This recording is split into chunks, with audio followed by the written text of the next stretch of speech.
ایسا کیا کروں کہ نوکری مل جائے مجھے؟ سہانا موٹی سی کتاب سر پر مارتے اپنی سہیلیوں کو دیکھا۔ وہ سامنے صوفوں پر دراز تھیں۔ چھوٹے بالوں والی نشا ذرا ترچھی ہو کر بیٹھی تھی تو ماہا تقریباً دراز تھی۔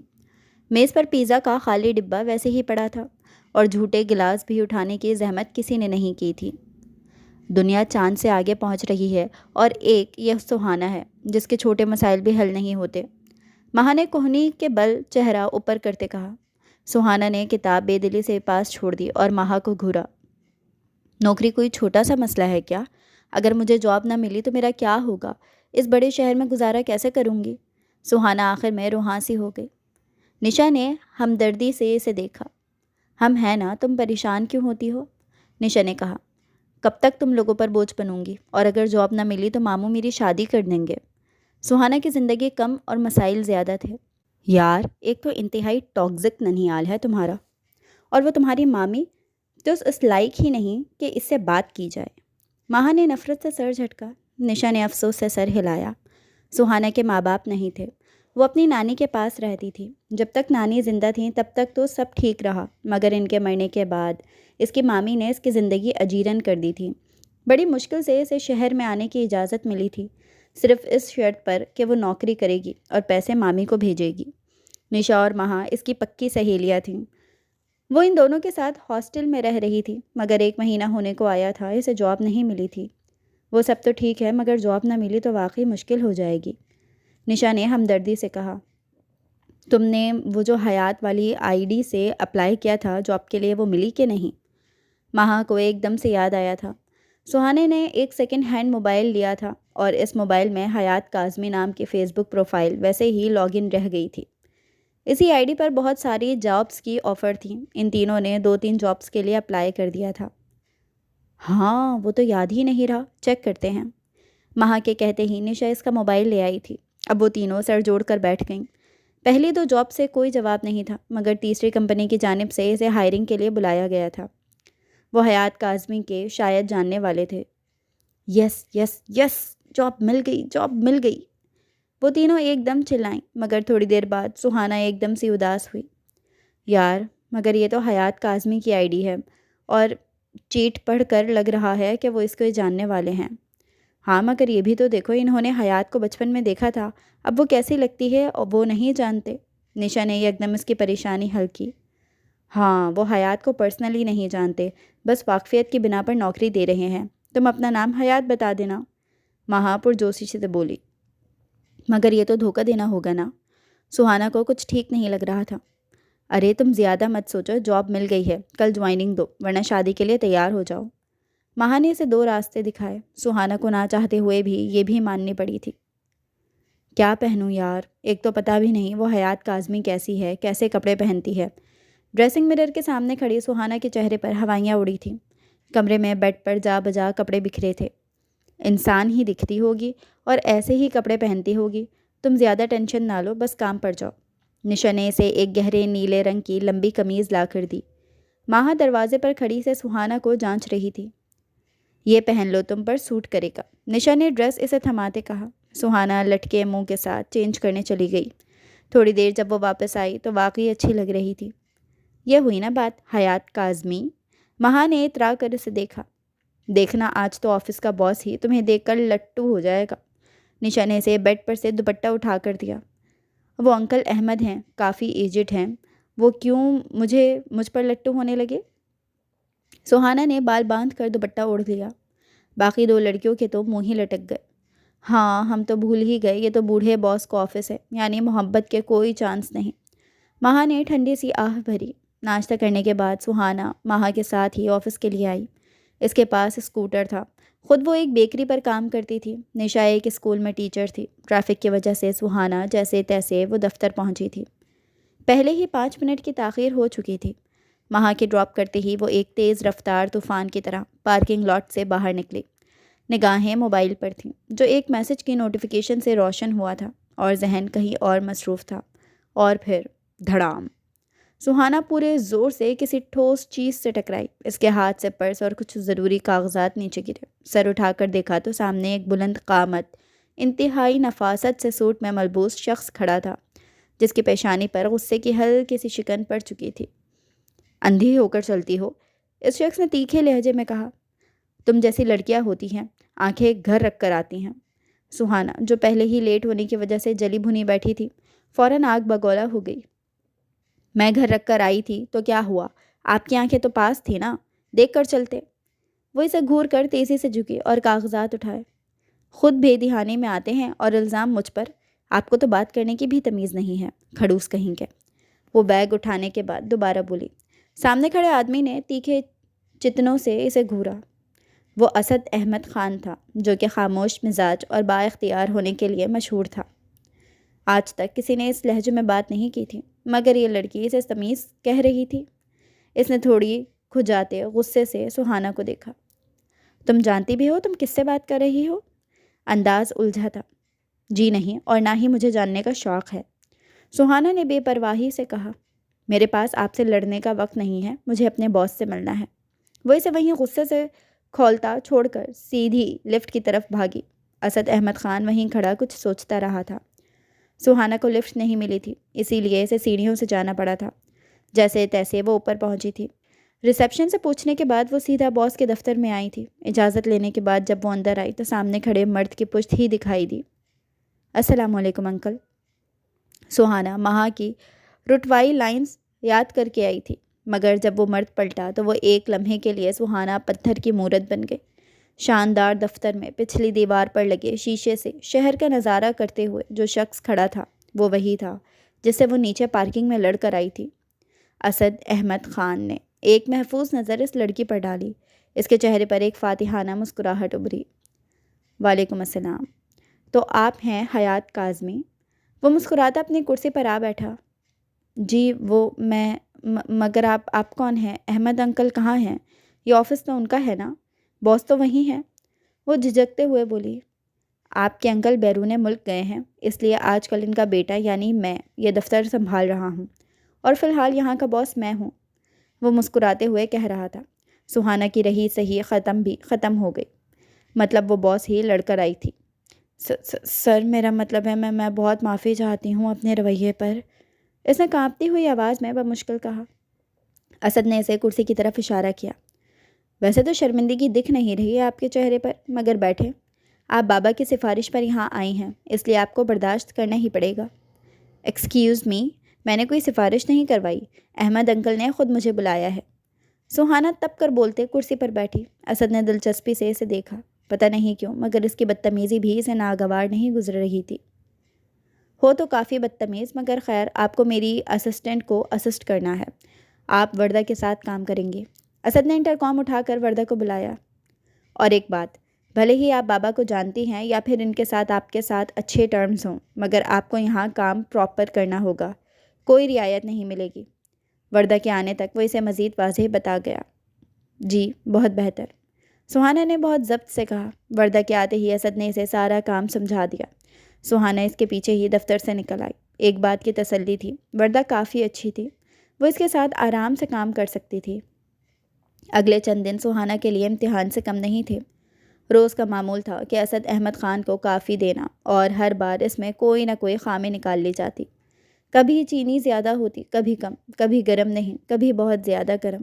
سہانا تنگ آ چکی تھی۔ ایک دن شام کو ہاسٹل میں نشا اور مہا کے سامنے اپنا دکھڑا رو رہی تھی۔ میز پر چپس کے پیکٹ اور کولڈ ڈرنکس کی بوتلیں پڑی تھیں۔ یار وہ انسان ہے یا چلتا پھرتا زہریلا کیڑا، سہانا نے غصے سے چپس کا ایک ٹکڑا منہ میں ڈالتے ہوئے کہا۔ میں جیسے ہی کافی لے کر جاتی ہوں، اس کے تیور ہی بدل جاتے ہیں، جیسے کوئی مجرم دیکھ لیا ہو۔ ارے یہ امیروں کے چوچلے ہی نرالے ہوتے ہیں، کافی تو ان کی محبوبہ ہوتی ہے، ذرا سی کمی برداشت نہیں کرتے۔ مہا نے ایک کہکہا لگاتے ہوئے کہا۔ ہاں تو ہو محبوبہ، مجھے تو تنگ نہ کرے، سہانا نے چڑھ کر کہا۔ لگتا ہے بچپن میں اس کو کافی نہیں ملی تھی، اب تمہارے ہاتھوں اس کا بدلہ لے رہا ہے۔ مہا مزید ہنسنے لگی۔ نشا نے سر ہلا کر تصدیق کی۔ بالکل، اسے کوئی اچھا سا نام دینا چاہیے، کافی کریزڈ باس۔ سہانا نے ایک لمبی آہ بھری۔ نام رکھنے سے کون سا اسے فرق پڑ جانا ہے؟ میری زندگی کا سب سے بڑا مسئلہ وہی بن گیا ہے، مجھے کام بھی سکھ سے نہیں کرنے دے رہا، اور اوپر سے روز اس کی ڈانٹ بھی کھانی پڑتی ہے۔ پھر وردہ بھی چلی گئی، اور وہ ہوتی تو کم از کم کام تو اچھے سے سمجھاتی۔